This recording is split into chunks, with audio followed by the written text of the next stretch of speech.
So as usual, we've gone through the theory on a nice perfect line diagrams, but let's see how the theory actually can be applied to real live, well not live, but real price action examples. So we're on the 4-hour chart again on euro dollar, sort of starting around from March 2022. Now I've already got the market structure drawings on from the previous walkthroughs we've done, just to simply save a little bit of time here, right? Because this is a reasonably simple concept, and I don't think we need to spend ages kind of going through back bar by bar, putting all the price action and drawing it on, but I kind of just want to show you how we can overlay the premium and discount tool just to help us, anticipate and manage our expectations of where we anticipate price to reach, where we anticipate it's more likely to turn. And yeah, it'll become obvious as we start to go through it. So let's concentrate on this swing range that we're looking at, right? Where we have that swing break of structure. That's then obviously our swing high, and then we start to pull back. So that is our swing range. So when we start to pull back and obviously have what we deem to be significant enough of a swing pullback with this movement here, we can obviously then mark on where our swing low is.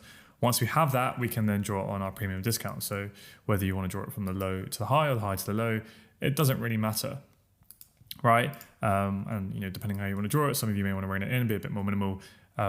That's up to you, but you can see that what I'm trying to measure here is from the swing high down to the swing low, and then that dashed line we know is essentially the EQ, the equilibrium, right, the halfway point.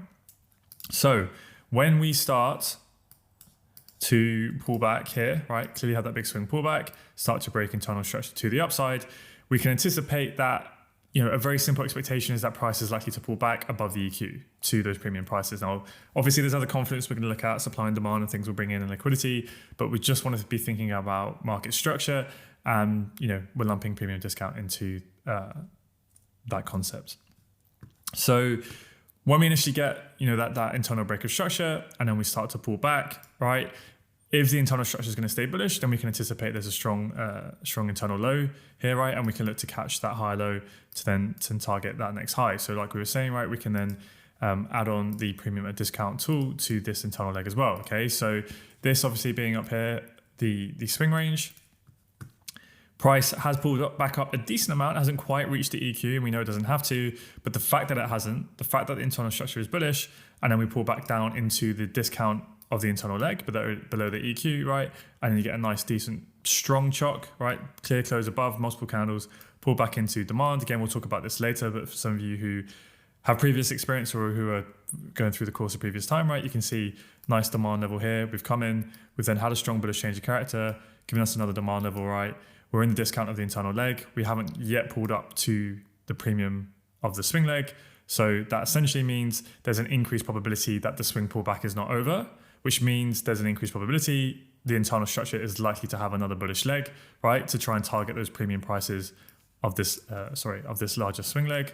Okay, so the point I'm trying to make here is that this can be a decent or high probable scenario in which to trade counter to the swing trend, but pro the internal trend. Okay, so again, I know some of you, this will be super simple, but let's just say it one more time, right? We have that swing break of structure. We're expecting a swing pullback. We never know how far it will pull back, but one thing that can help us is the premium and discount pricing. And we can try and target price to pull up to those premium prices. Okay, the internal structure then shifts bullish, so then we can mark out the high and the low, right? Then you have your EQ of that leg. And we know that price doesn't have to pull down to here, right? It just about taps the EQ here, and we did actually get a bullish change of character, but you can see here if I zoom right in, oops, didn't mean to do that, over here. All right, we spoke about this in the walkthrough. It wasn't really that convincing of a change of character, right? It came up, literally just spiked it and closed back down. There was no real follow through, and then we came down lower, more into discount pricing, getting into a nice level here. We'll talk about this in later lessons. Nice demand zone in the discount. We then get a nice bullish, strong bullish change of character, and then we can look to buy within these buying opportunities, right? To then try and target that weak high. And there's the increased probability that that internal structure will continue for at least another leg, because price has not yet reached the premium of the swing leg. Okay, so hopefully that makes sense. And again, you can just keep following that internal structure, right? We get another IBOS there, so you can draw it from the low to the high, and then look for price to pull back into the discount, and then look to get another leg. Now, at this point, when we get that next break of structure, you see how we're above the, if I drag it across, we're above the EQ of the swing now. So now we're in those premium prices. There's an increased probability that the swing pullback may now be finished. because we've got to those premium levels where sellers are going to more likely to be stepping in. There's going to be less buyers demanding prices at those higher prices, right? Demanding to purchase this currency at those higher prices, as currency pair, I should say. So this is when there's an increased probability that sellers are more likely to take control. So when we get that, internal break of structure here, and we're expecting that internal pullback, and then we get the bearish chock. Yes, from a market structure standpoint, we don't have structural alignment just yet, right? Because obviously the internal structure is still bullish, and our signal or our true confirmation that the swing pullback has finished is when we get the internal structure shifting bearish, right? When we get the internal break of structure. But because we are above the EQ of the swing leg and we're in those premium prices, now you're starting to see how the more confidence you have, again, tons of more concepts you're going to learn, but this is another tool in the box you now have to anticipate, maybe now I'm happy to trade against the internal trend and short this because there's an increased probability the swing pullback has now finished, and now we're ready to target that week low, right? So then when you get the bearish changes of character, on a lower time frame intraday, we can start to look for shorts to anticipate potentially we're going to get that move and eventually take out the low. And it's all because of that, right? So pretty simple tool, but you can see how you can start to piece it together to give you trade ideas of potentially when you want to trade against the internal trend, how far you want to push your targets, right? So if you're buying along here, some of you may only want to target the week high. Some of you may want to try and push it up higher to like the premium levels of supply, right? And the premium of the swing range and all of these sorts of things, right? So it's just another tool to help you manage your expectations of how far price is likely to go, and then what you expect more likely to happen next, okay?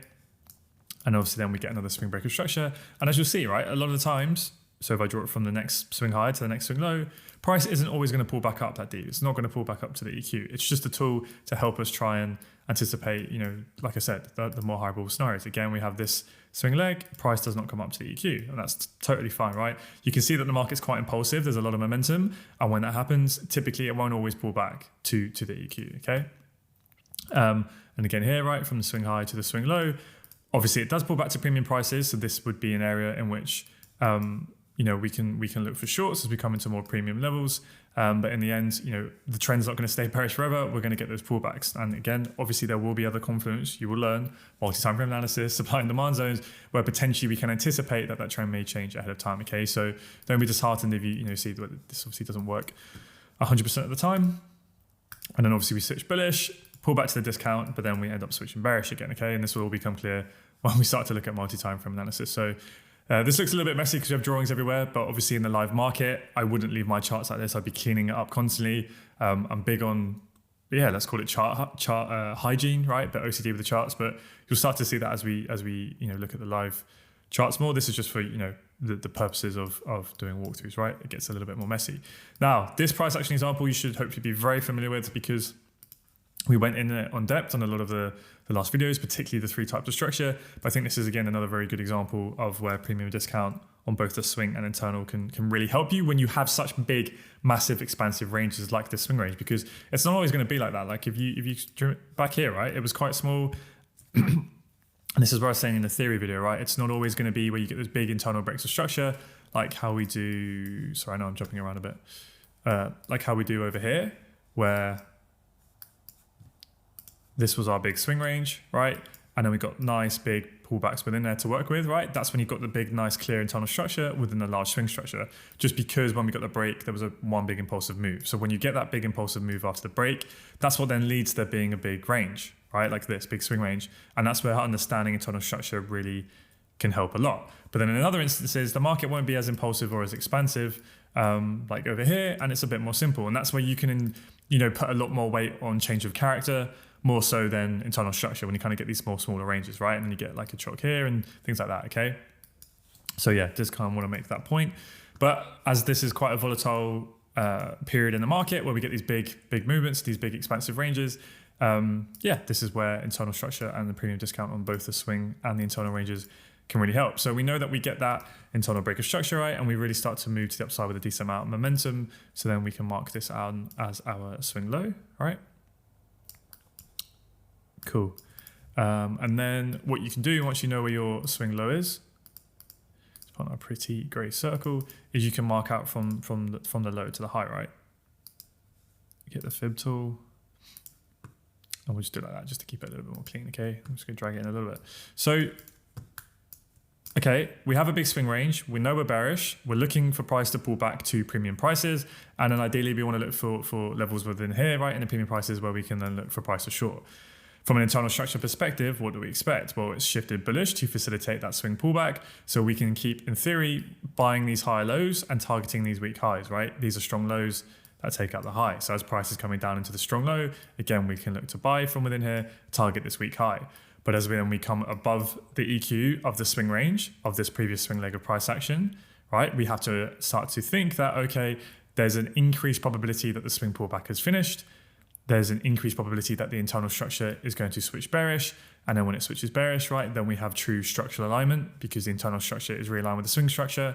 And then we can look to short these lower highs because this is a strong high now, right? Because it took out the low, so price can pull back, but in theory, it shouldn't break it because it's a strong high. And we can look to try and catch this move to target the weak lows. But actually, because we're now trading pro swing trend, and because the internal structure has realigned with the swing structure, there's a good argument, right, for us to target these weak lows, the weak swing low, because we expect the bearish internal structure to hold until it takes out that low, right? So that's just kind of a quick refresher of the internal structure framework that we use with the swing structure. And now all we're simply doing is overlaying the premium and discount tool, okay?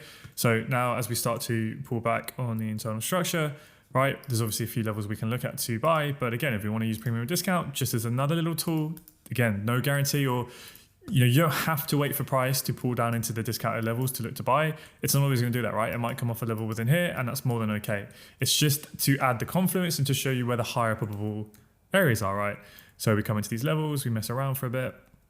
Okay, bit choppy, bit sideways, which is to be expected when you're trying to trade those counter trend pullbacks of the swing. Okay, now we tap into it below the EQ. We then get a nice sweep of liquidity, which guys will learn soon. We get this bullish shift in change of character, right? So now, okay, we tried to buy here, but it didn't quite work out. We came lower, but now we're below the EQ of this leg. Okay, now we've had a nice strong bullish change of character. Maybe now it's high probability to at least target here, but try and target those premium prices, right? Because we haven't yet pulled back up there. There's an increased probability that price wants to go there, right? It wants to reach where those premium prices are to find where those sellers are who are willing to sell at high prices, okay? And then we eventually get that, went a little bit fast there, but we get that next IBOS here, okay? And then again, this becomes our strong low because it took out the high, right? So this is our next range, and we haven't yet, we look left, no, we haven't yet reached premium prices. So this is where, again, we can look to try and trade another leg to the upside, and we want to try and buy within the discount of this internal leg, okay? And then target the high again, all right? Which we know it eventually reaches. Now, where have we reached? Now we've reached premium prices, just about, you see that? Just zoom out a little bit. All right, you can see here, we just reached that premium price of the leg. So now we have to start thinking, in the back of our minds that the internal structure may start to shift bearish because we're now in premium prices and it's likely the swing pullback now may be ending. Okay, this is our current swing low, sorry, our internal low. Now, again, just because we get the EQ doesn't mean it's suddenly going to tank. There can be plenty of times where it can keep going for a long time and come all the way up to the extreme, or of course even shift bullish, right? But it's just showing you that now trying to trade against the swing trend and keep buying the internal trend can be lower probability, and then we eventually shift bearish. And then, like I said, right, once you have that structural alignment, very often, not always, but very often price won't pull back that deep. Like, if you were looking, thinking, okay, let's try and see if we can catch the pullback into the premium of this internal leg, it's not always going to happen. So this is where you may want to be a little bit more aggressive with kind of selling down in the discount now, trying to target this low. And you may also, want to be a lot more conservative with trying to play these, these longs to play the internal pullback, okay? Because it's getting lower probability. So that's it really with premium discount. I wouldn't overcomplicate it too more than that. Like I said in the theory lessons, for me, it's not a massive confluence. Probably kind of one of the last things I really use in terms of will I or won't I enter a trade. But where I personally really use it a lot is just to help me understand kind of what is more likely to happen next in terms of, when we're down here, okay, I'm potentially a lot more happy to trade against the swing trend because we haven't yet pulled up to here. Whereas when we do get up to here, okay, I'm going to be a lot more cautious buying, from this strong low here and getting long here. I'm not surprised, that ends up failing because we've pulled back to premium prices. There's other confidence we can look at, but just thinking about that for now, that's a good reason as to why, right? And that's literally as complicated as I think it needs to be. So hope you guys took some value from that, and I'll see you in the next one.